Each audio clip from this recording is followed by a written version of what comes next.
Salam dan bahagia. Assalamualaikum warahmatullahi wabarakatuh. Damai sejahtera. Om Swastiastu, Namo Buddhaya. Salam kebajikan rahayu untuk kita semua. Perkenalkan, nama saya Alia Anggraini, guru di SDN Margahayu 2, calon guru penggerak Angkatan 7 Kabupaten Bandung, Jawa Barat.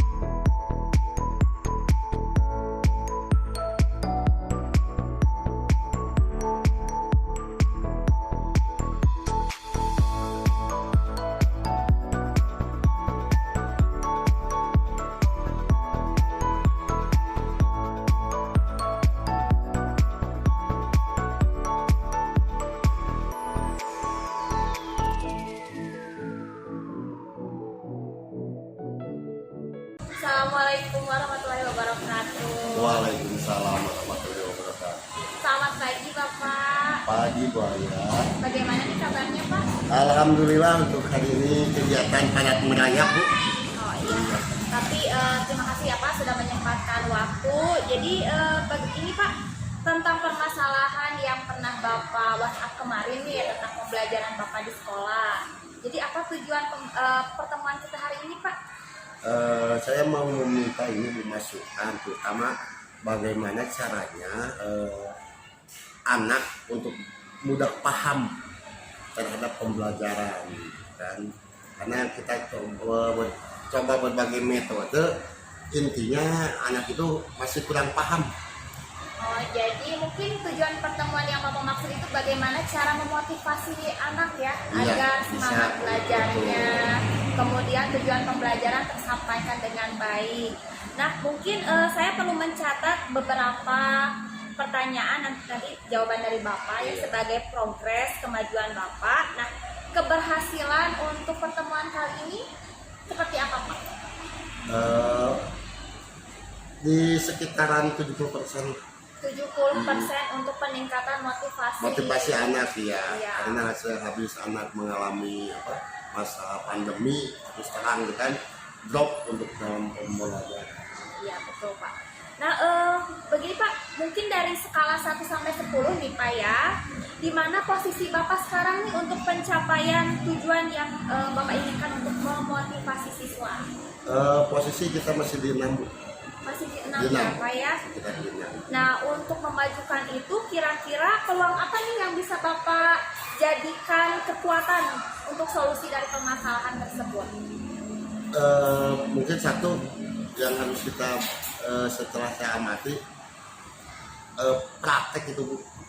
Praktek, karena apa, kalau untuk pemahaman hanya dengan teori saja, setelah saya coba beberapa kali kan dengan metode kita hanya mendengarkan tanpa ada aksi dari anak, terus terang dengan apalagi posisi anak yang sudah 2 tahun dari pandemi, yang mengajarkan mungkin bukan anak atau orang tua, jadi pemahaman anak terhadap suatu materi menjadi kurang.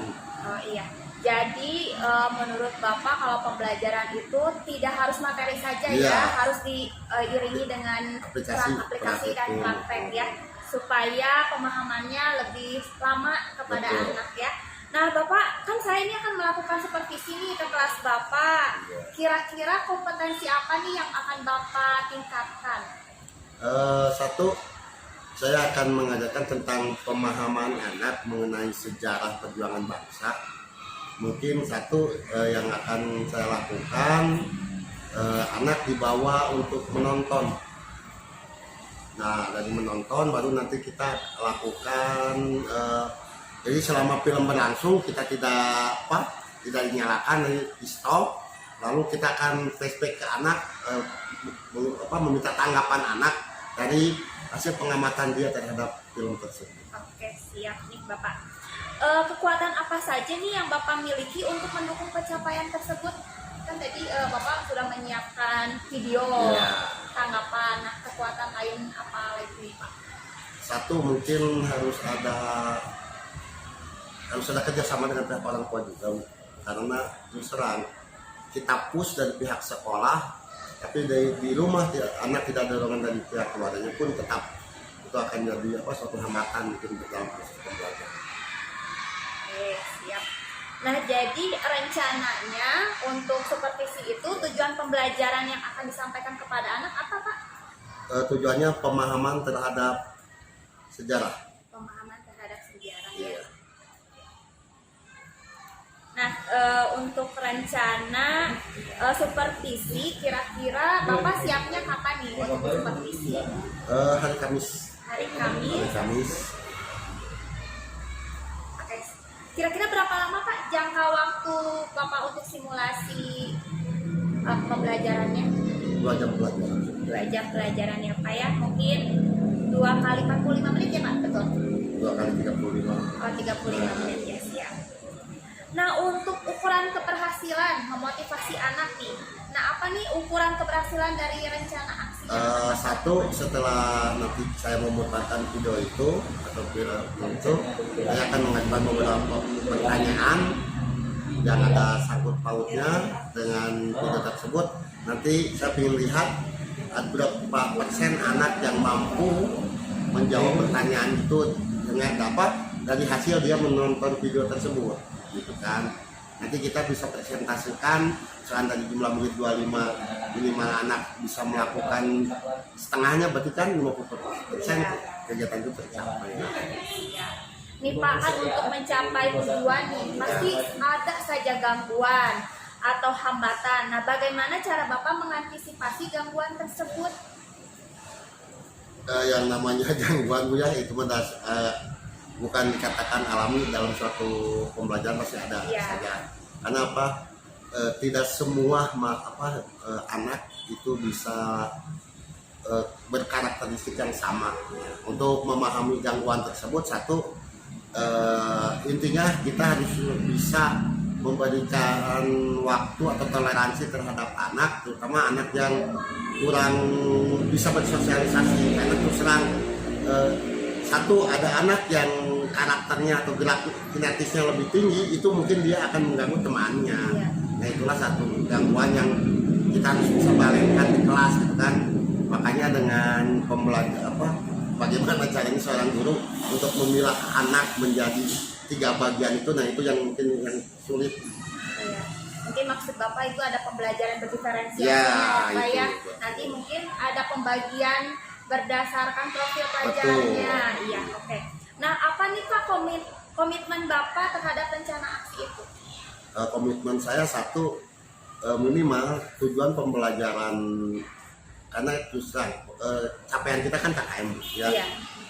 Kalau untuk mencapai KKM sih secara logika tanpa anak belajar pun logikanya kita bisa tebak lah anak kemampuannya berapa, tapi minimal ada bekal yang dia miliki setelah pembelajaran itu berlangsung. Oh, dia tahu misalkan kalau sejarah bagaimana susahnya perjuangan bangsa Indonesia atau masyarakat untuk memperebutkan kemerdekaan ini. Oke. Jadi komitmennya adalah anak paham akan pembelajaran ya Pak ya, dan mencapai KKM minimal di 50% itu ya Pak ya. Nah, untuk mencapai tujuan Pak, pastikan Bapak perlu pihak ya Pak ya. Nah, siapa dan apa yang dapat membantu Bapak dalam menjaga komitmen tersebut? Satu, terus terang pihak sekolah itu harus dilibatkan, pihak sekolah, pihak orang tua. Karena apa? Kesinambungan suatu pendidikan tidak lepas dari unsur guru dan siswa saja. Jadi pihak ketiga, terutama orang tua dan kepala sekolah, itu harus bisa menunjang kegiatan atau program yang ingin kita majukan. Ya, betul Pak. Nah, untuk tindak lanjut nih Pak, bagaimana dengan tindak lanjut dari sesi coaching kita ini ya, pra observasi ini Pak? Tindak lanjutnya seperti apa? Tindak lanjutnya satu, mungkin saya akan memberikan tugas kepada anak, satu untuk mencari atau dia minimal yang nama skup pahlawan di sini kan bukan hanya orang yang berjuang sampai mengorbankan jiwanya, bukan? Iya. Tapi dia harus bisa mencari siapa sih sosok pahlawan yang ada di lingkungannya gitu. Oke, berarti nanti ada keterkaitan dengan lingkungan Betul, belajar. Ya, lingkungan belajar. Betul. Nah, Bapak mungkin nanti tindak lanjut selanjutnya adalah saya akan melakukan observasi ke kelas Bapak di hari Iya. Kamis. Kemudian nanti kita akan melakukan refleksi setelah Bapak melakukan pembelajaran. Iya. Nah, saya tunggu kabar baiknya Pak ya. Yap. Semoga supervisi nanti di kelas itu berjalan lancar. Terima kasih atas waktunya. Assalamualaikum warahmatullahi wabarakatuh. Waalaikumsalam warahmatullahi wabarakatuh.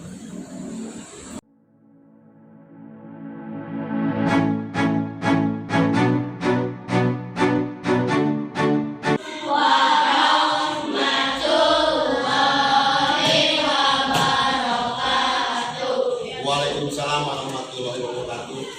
Alhamdulillah ya, kita sudah berapa minggu ya ketemu? 2 minggu ketemu ya. Kangen enggak? Oh, kangen kan?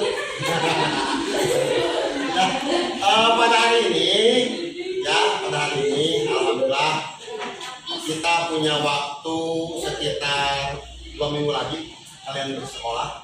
Setelah itu kalian akan menghadapi ujian kenaikan kelas ya. Jadi makanya pembelajarannya akan Bapak agak kebut sedikit ya. Maksud kebut di sini bukan kebut kayak kendaraan celaka kan. Tahu lagu Tik-Tik Bunyi Hujan? Tahu kan? Ya, kalau tahu kita nyanyikan sama-sama. 1, 2, 3. Tuh. Apa enggak? Masa? Bangga.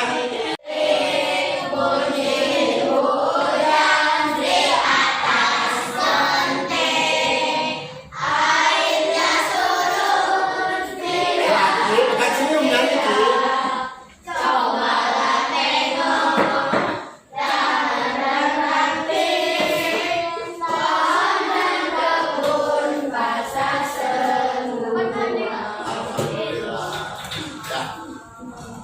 Biar kalian tahu ini pakai bungkus ya bareng nih penting banget ada Ariel kakak ketua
biasanya orang menciptakan lagu berarti pada waktu dia mengalami kejadian ini. Kalau kalian tadi sepintas lihat, siapakah yang menciptakan lagu ini? Dora mah bukan orang, siapa? Ya, yang menciptakan lagu Tik-Tik Bunyi Hujan adalah Ibu Sud atau nama aslinya Ibu Ningrum. Pak, Ibu Sud ini menciptakan pada waktu sedang apa? Dia sedang ngontrak. Jadi dia tinggal di Jakarta, posisinya ngontrak. Pas pada waktu sore, kontrakannya kehujanan. Nah, dibuatlah sebuah lagu. Ingat, tempo lagu ini adalah sedang atau nama lainnya Adante ya, nanti kita akan ulang lagi. Berbicara mengenai hujan, kita akan berbicara mengenai apa? Tentang air. Ya.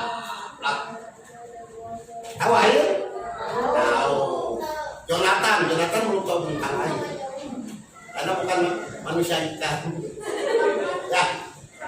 Air banyak digunakan, terutama oleh 3 unsur makhluk hidup: tumbuhan, hewan, dan manusia. Di sini ada 3 kelompok. Kita bahas dulu yang mudah dulu. Bagi manusia, kelompok jarak. Salah satu contoh air untuk apa? Bacanya untuk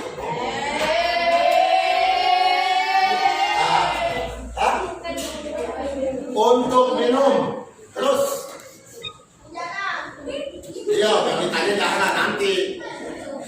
Air, ayo kamu gunakan air untuk apa? Hah? Jangan gas aja atau yang lain. Kalian bisa lihat, nih, Bapak punya video mengenai siklus air.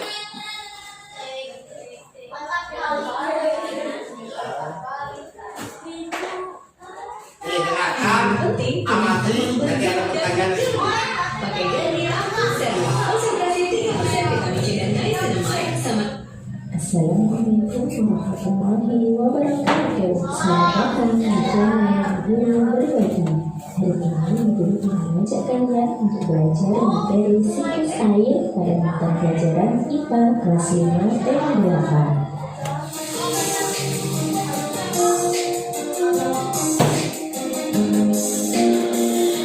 Siklus air atau siklus hidrologi adalah sirkulasi atau perputaran air secara terus-menerus dari bumi ke atmosfer lalu kembali ke bumi. Karena prosesnya yang memutar dan berlangsung terus-menerus, jumlah persediaan air di bumi cenderung tetap, hanya wujud dan tempatnya yang berubah. Bagaimana siklus air dapat terjadi?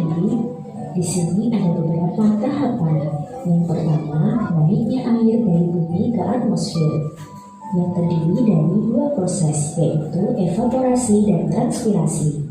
Evaporasi adalah proses penguapan air laut, air danau, dan air sungai akibat paparan sinar matahari. Sedangkan transpirasi adalah proses penguapan air dari tumbuhan melalui mulut daun atau stomata ke atmosfer. Tahapan yang kedua yaitu uap air menjadi awan, yang seringkali disebut dengan proses kondensasi, yaitu proses pengembunan uap air menjadi titik-titik air saat suhu udara turun. Titik-titik air ini akan menyatu dan membentuk awan. Tahapan yang ketiga yaitu jatuhnya air ke permukaan bumi yang sering kita sebut dengan hujan atau presipitasi, yaitu proses jatuhnya air atau es dari atmosfer ke permukaan bumi karena awan sudah tidak mampu menahan massa air yang dikandungnya. Proses yang terakhir yaitu air kembali ke bumi, yang terdiri dari proses infiltrasi dan proses runoff. Infiltrasi adalah peresapan air hujan ke dalam tanah, sedangkan runoff yaitu air hujan yang menjadi air permukaan dan mengalir ke tempat lebih rendah atau tergenang dalam bentuk sungai, danau, waduk, dan rawa. Tahukah kalian bahwa siklus air menghasilkan air bersih? Begini penjelasannya. Pada siklus air, ada proses penguapan air dari permukaan bumi. Kemudian pada penguapan air itu, kotoran pada air akan tertinggal atau tidak ikut menguap. Uap air yang naik dan membentuk awan merupakan uap air yang bersih. Maka saat awan menjadi redup lalu turun menjadi hujan, air yang turun juga merupakan air bersih. Air hujan yang jatuh ke bumi sebagian akan diserap oleh tanah menjadi air tanah, dan sebagian lagi akan terus mengalir menjadi air permukaan. Berikut ini adalah perbedaan antara air tanah dan air permukaan. Air tanah yaitu air yang terserap masuk ke dalam lapisan tanah dan mengalir di bawah permukaan tanah. Air tanah bersifat lebih jernih dan bersih karena sudah tersaring oleh lapisan tanah dan akar tumbuhan. Air tanah biasa dimanfaatkan manusia untuk membuat sumur atau mata air. Sedangkan air permukaan yaitu air yang tidak terserap oleh tanah dan mengalir di atas permukaan tanah menuju ke tempat yang lebih rendah, seperti sungai, danau, dan laut. Air permukaan lebih kotor karena mengandung lumpur dan benda-benda lain yang terbawa aliran air. Cermati berarti kalian bisa menerangkan. Makanya cepat gitu. Aduh. Satu anak saya balikin ya, kesini balikin ya, pakai balikin. Ya. Ini siklus air. Tapi kalau kalian mencermati, ya, berarti kalian bisa menerangkan ini. Ya. Yang pertama, kalian mungkin tadi mendengar yang namanya siklus air, berarti dari air kembali lagi menjadi air. Pertama, kita buka dulu. Ada yang disebut dengan evaporasi. Apa itu evaporasi? Hah? Apa itu evaporasi? Hah? Oh, apa itu evaporasi? Tadi kan siklus air dibagi menjadi dua tahap. Tahap evaporasi dan transpirasi. Nanti yang kedua baru ada filtrasi. Ya. Evaporasi itu apa? Nih, bukan. Kalau kalian di buku itu lihat di tema 2. Ya. Nah, ya. Nanti kalau kalian perlu paham, kita akan makanya perhatikan videonya. Nanti Bapak share satu kali lagi videonya. Ya, amati dulu gambarnya. Nanti nomor 1, 2, 3, dan 4 kalian isi. Ya. Isinya per kelompok. Nanti minimal 1 orang setiap kelompok harus bisa menerangkan ini di depan. Di sini mah mungkin lah apa? Ya, Pak nanti ya isiannya gimana untuk ke depan? Kalian isinya di belakang saja atau mau di sini dijelaskan 1 apa, 2 apa, 3 apa, 4 apa? Silakan. Yang penting kalian bisa menjelaskan. Sekali lagi, amati lagi videonya. Dan yang ketiga adalah pembangunan jalan aspal dan beton yang mengakibatkan berkurangnya daerah resapan air.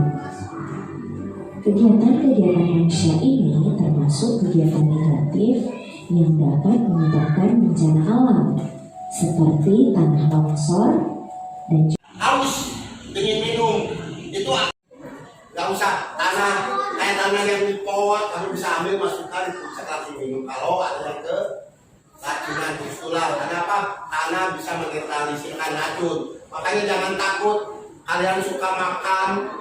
Ingat, kalau kalian pernah main di Cianjur, kalian rehan. Di Cianjur, di waduk itu ada tempat apa kan? Pembuangan abu orang meninggal, orang Kristen, ada yang dibakar kan? Itu abunya dibakar, abunya dibuang kemana? Ke air. Di Cianjur ada tempatnya khusus. Yang namanya abu dibuang ke air, lalu si abu itu kan dimakan oleh apa? Oleh ikan yang jauh-jauh tuh buatnya. Suka makan ikan? Nah, enak. Iya kan, enak ikan pun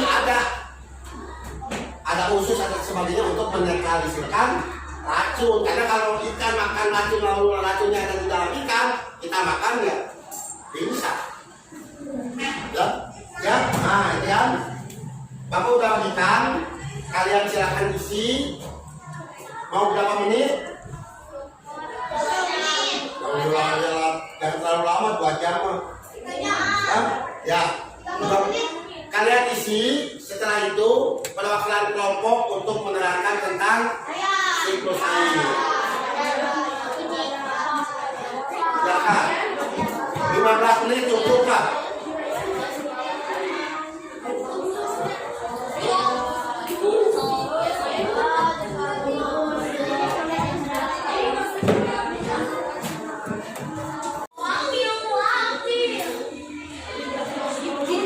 Ini yang depan siapa? Islam harus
Nah, sana menghadapnya.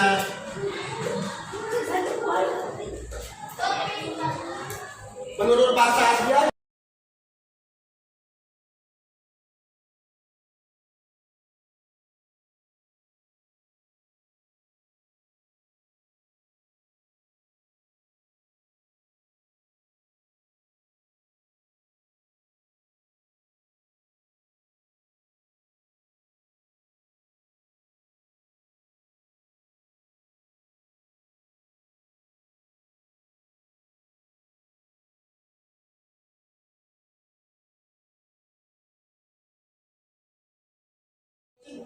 enggak, tapi kalau dia lewat saluran sungai pasti akan terbawa air, butiran-butiran yang terbawa dari sungai maka jatuhlah ke laut. Di laut akan diendapkan, makanya laut menjadi apa? Airnya? Air laut menjadi apa? Jadi apa air laut? Jadi asin. Kenapa jadi asin? Karena kerikil-kerikil yang dibawa dari sungai itu mengendap. Ya, akibat endapan itulah keluarlah zat yang namanya air asin. Ya. Sebelum kita tutup, teman-teman ini satu orang yang mau mencoba. Iya, ini Pak. Jangan tunjuk nilai A. Yang mau? Ayo. Menerangkan seperti tadi kayak Bapak. Menurut bahasa kamu aja. Kaisa? Si jawab namanya. Ayo, sayang. Aduh salah, mau dihukum nggak lagi mau menjelaskan. Ya kan mau dihukum coba ya. Oke, coba nih. Udah hati tadi dapat KM memberikan contoh. Aku dua. Siap. Tadi satu isi bapak. Manis kadang manis. Nah, kasih judul dulu. Sapa dulu teman-temannya.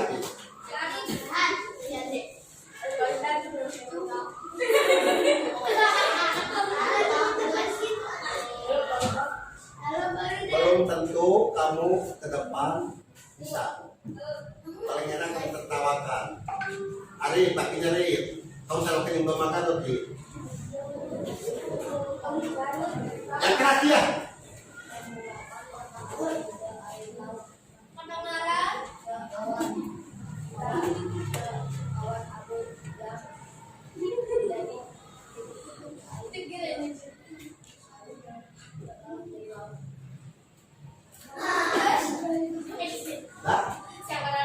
Terdengar?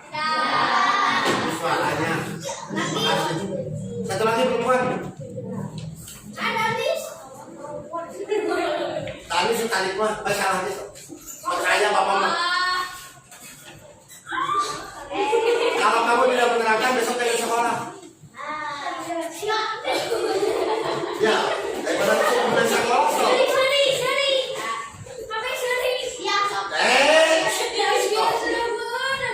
Bapak percaya bisa tarik. Lewat sana. Bisa dikait lewat sana. Tuh.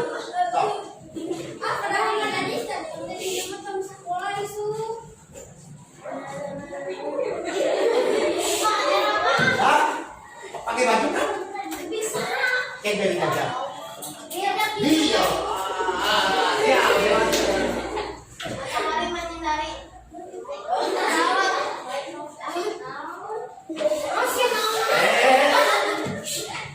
Anak pengen ngomong monyet. Tinggal.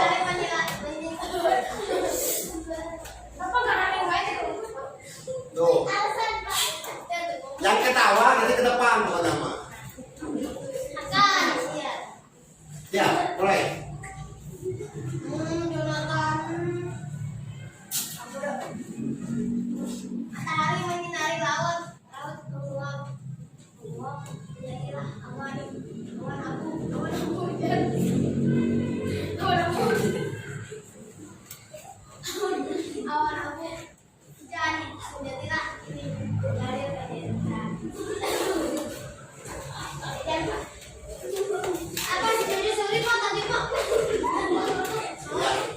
Terima kasih. Nah, apa-apa. Ada lagi yang coba? Yuk, yang naik kelas yuk. Naik kelas langsung yuk. Langsung naik kelas yuk. Kita ujian yuk naik kelas. Ya, nggak apa-apa. Berarti nggak ada. Berarti kamu mau bertahan dengan bapak di sini kelas 5. Alhamdulillah. Hah? Apa? Buku bapaknya dibayar? Ya, terima kasih. Nanti kan untuk siklus air 1 kali ya. Nih, kita evaluasi dulu ya. Kali ya. Dan rasa malunya masih belum bisa dibuang. Terus kedua, menerangkan itu jangan textbook kata bapak juga. Menurut bahasa sendiri saja bebas. Ya, lumayan lah Pak Danis. Ya, Danis datang manis. Tugasnya kalian perhatikan dulu. Bukan. Kalian belum pulang. Karena setelah itu matematika. Untuk pelajaran tematik, tugasnya kalian dengan ibu bapak kamu coba tuliskan fungsi air bagi keluarga. Fungsi air bagi keluarga. Di keluarga kamu, oleh kamu air digunakan untuk apa? Dituliskan di buku.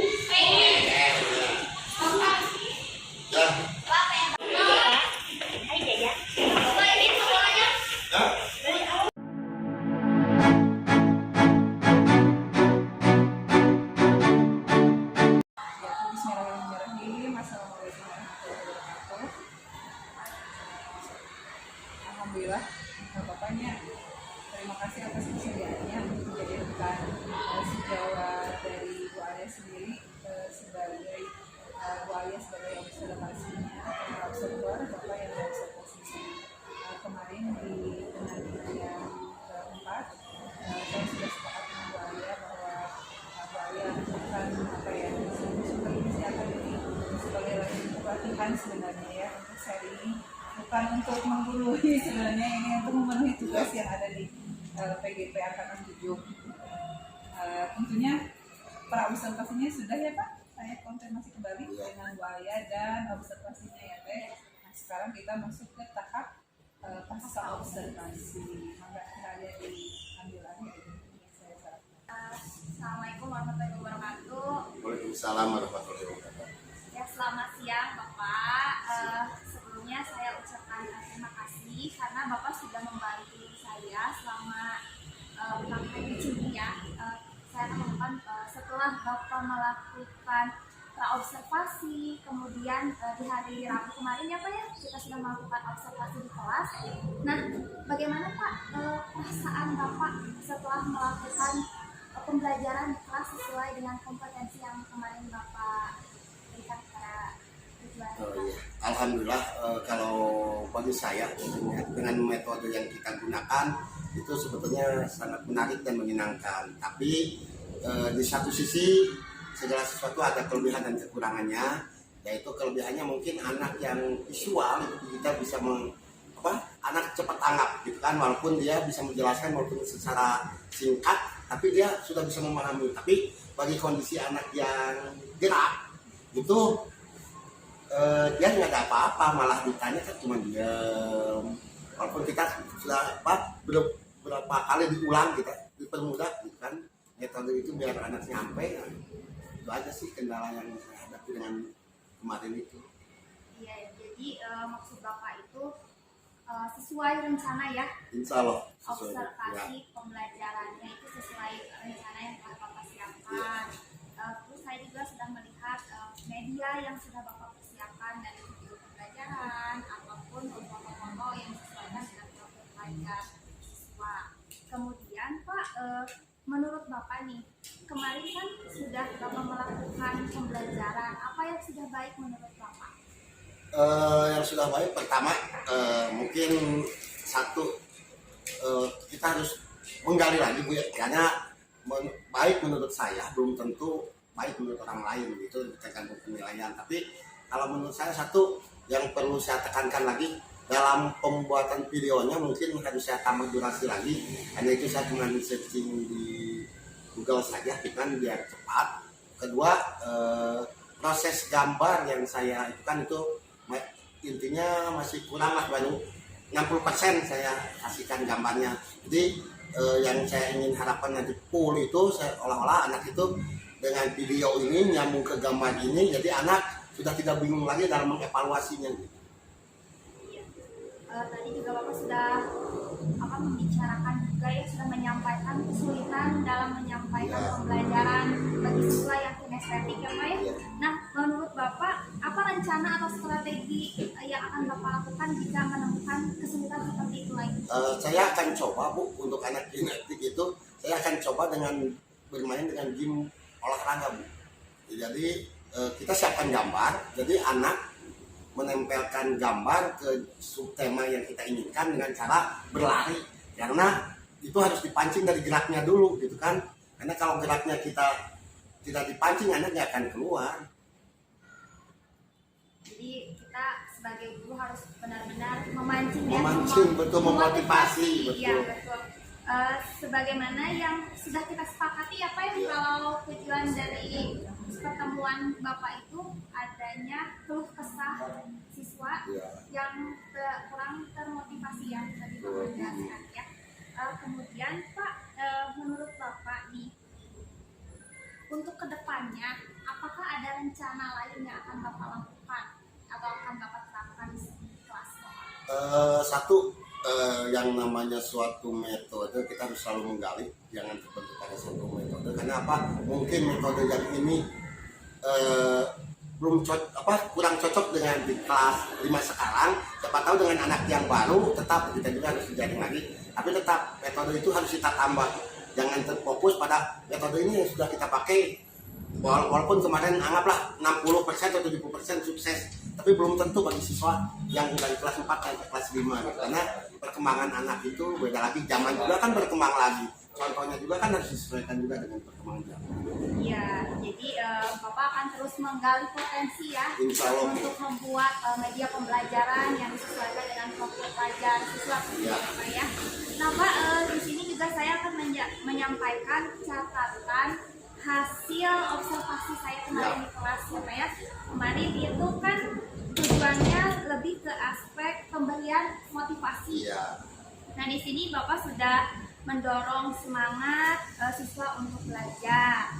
Kemudian berdasarkan pengamatan saya juga Bapak sudah berhasil memberikan kesenangan, kemudian semangat, minat siswa selama pembelajaran. Walaupun di tengah-tengah pembelajaran adanya yang kurang kondusif, tapi saya perhatikan semua berjalan dengan lancar sesuai dengan yang telah Bapak persiapkan dari rencana pembelajaran Bapak ya. Kemudian dari pembukaan proses belajar juga Bapak sudah menyampaikan tujuan pembelajarannya kepada siswa. Pendekatan dalam mendampingi siswa, Bapak juga tidak menyamaratakan ya Pak ya. Bapak sudah memberikan kesempatan kepada siswa juga untuk menyampaikan pendapatnya, walaupun tidak 100% ya, tapi Bapak sudah berhasil, menurut saya di 70%. Bapak sudah berhasil memotivasi siswa untuk berani ke sekolah, berani untuk mempresentasikan apa yang mereka pelajari. Dan itu yang tadinya kan di Pak observasi itu motivasi siswa kan Bapak tuh nilai di 6 ya Pak ya. Kemudian setelah saya observasi ternyata mulai ada peningkatan di angka 7 sampai 8. Ya karena hal itu tergantung dengan yang dipersiapkan Bapak dari media pembelajaran tentunya ya. Kan Bapak sudah mengemas dari video pembelajaran, kemudian gambar-gambarnya, jadi anak-anak sudah termotivasi dengan baik. Ya mungkin Bapak ada juga kan kemarin untuk area kompetensi itu kan kemarin Bapak lagi memotivasi ya. Apakah ada kompetensi lain yang ingin Bapak kembangkan selain motivasi? Satu Bu, pertama yang saya lihat dulu ya untuk kendala yang dihadapi di kelas saya. Mungkin sehabis anak mengalami COVID 2 tahun, pemahaman dan motivasi untuk belajar kurang kan, bukan nggak ada, kurang karena dengan anak datang ke sekolah kan dia juga sudah punya niat untuk belajar. Satu, makanya saya tekankan dulu motivasi. Kedua, yang ingin saya tekankan adalah pemahaman. Kenapa? Bagaimanapun caranya kalau anak tidak paham, sampai saya membulak-balik kata gitu kan, kalau sudah paham insya Allah misalnya cepat lancar. Kenapa? Yang saya inginkan satu, setelah saya coba kemarin itu kan, setelah saya mencoba dengan metode itu, nggak tahunya anak kan ada mulai minat lagi, Pak nanti mau tambah lagi Pak, kalau bisa mah harus pakai sambil nonton Pak lah gitu kan. Jadi berarti anak pilihnya dibawa menyenangkan gitu kan dalam pembelajaran. Walaupun mungkin sekarang agak proses mungkin agak terlambat ya karena kita mau di akhir kenaikan kelas, tapi ya itu mungkin suatu pegangan dan acuan bagi saya untuk meningkatkan diri dan mengembangkan bagaimana apa yang diharapkan atau diinginkan oleh anak itu harus terpenuhi. Jadi kompetensi yang ingin dikembangkan itu lebih ke pembelajaran yang berpihak pada murid Benar. ya, ya. Karena kan sebagaimana yang kita ketahui kalau tujuan pendidikan menurut Ki Hajar Dewantara itu murid dan murid. Apalagi kita juga harus meningkatkan kepemimpinan murid ya Pak berdasarkan suara, pilihan ataupun kepemimpinan. Nah Bapak tadi kan Bapak mau menggali ya pemahaman siswa gitu. Nah apa sih strategi awal yang akan Bapak lakukan? Pertama kita akan bukan mengkotakkan ya, memilah dulu karakter yang harus supaya karakter anak.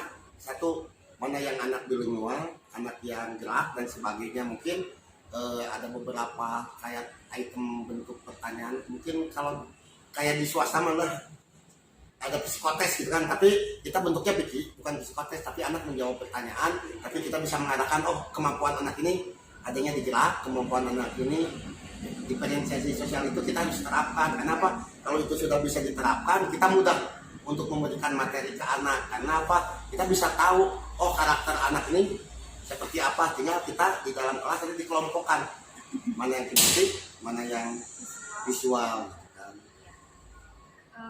Kemarin juga ketika observasi kan Bapak sudah mulai ya melakukan diferensiasi konten juga, terus pengelompokan siswa juga sudah terlihat. Jadi selanjutnya kedepannya Bapak ini berencana lebih akan memberikan tes dulu ya Pak ya, Betul. supaya lebih otentik. Jadi pengelompokan siswanya akan lebih jelas, itu berdasarkan profil baik visual, auditori maupun kinestetik seperti itu Pak ya.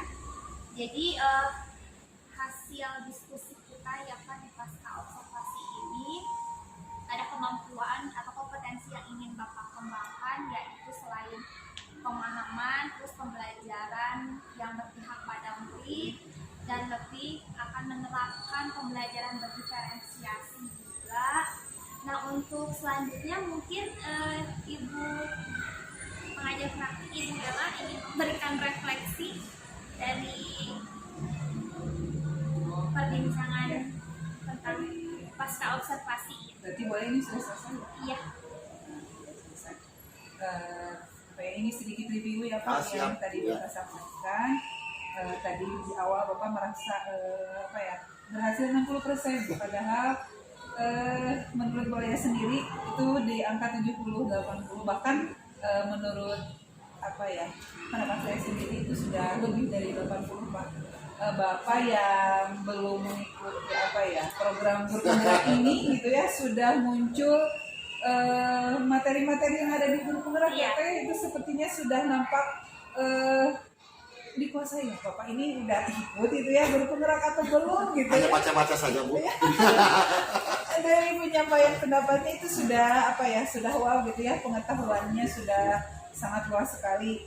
Tadi saya sangat suka juga anak-anak kan mengungkapkan pendapatnya ya Pak ingin ini, berarti secara tidak langsung karena melihat seorang figur Bapak gitu ya, jadi mereka tidak sungkan. Itu sulit sebenarnya didapatkan untuk keterbukaan anak. Terkadang kan masa pandemi tadi ya yang Bapak sampaikan motivasinya kurang gitu ya, tapi dengan adanya hal seperti itu saya yakin gitu ya bisa motivasi anak gitu ya, dengan membuat mereka merasa nyaman, yang saya garis bawahi merasa nyaman untuk belajar gitu. Insya Allah kedepannya pasti akan lebih baik lagi, karena memang kelebihan dan kekurangan saya juga sama Pak. Terus sebagai guru kita kan terus belajar ya, nggak ada yang sempurna gitu ya. Terus gitu Pak, jadi intinya mah terus berefleksi. Alhamdulillah gitu ya, terutama dengan Buaya sendiri, dengan para CGP yang lain, saya banyak belajar, justru banyak terinspirasi. Terutama dengan percakapan Bapak dengan yang tadi betul gitu ya, seperti itu. Alhamdulillah. Mungkin itu yang dapat saya sampaikan. Alhamdulillah kegiatan pasca observasi ini sudah berjalan ya. Ada yang mau disampaikan lagi? Ya. Intinya mah jangan berkecil hati, bukan Bapak tadi 60% padahal itu sudah Bapak ada berminat untuk sebetulnya gini Bu, terus terang ya, karena kakak kelas saya juga mengarahkan itu ada Kang Amas di LP. Terus saya juga kemarin bagian suka yang menganalisis rapor mutu Kabupaten Bandung. Cuman posisinya saya juga merantau, jadi selama saya pegang merantau lebih dari pas kok. Pas sekolah, tapi hebat, pasti melihat potensi yang ada. Ya, takutnya kan gitu pasti akan terbentur gitu kan. Tapi insya Allah sudah sadar kan untuk itu. Mudah-mudahan ya Pak.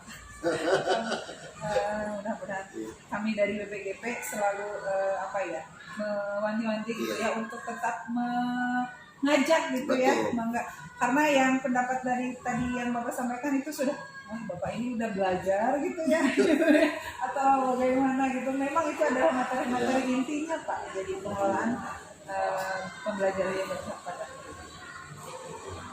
Itu saja mungkin yang Bapak saya sampaikan, atau mau ada yang disampaikan kembali. Ayah dari ditaraskan mangga gitu. Alhamdulillah Bu, intinya mah kita sama rekan sejawat ya.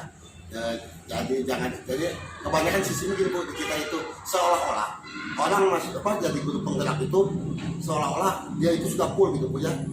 Padahal sampai ada bahasa gini, tolong ilmunya disebar. Padahal pendidikannya juga masih sedang dilaksanakan. Kata saya daripada nunggu, kita gali aja dulu sendiri.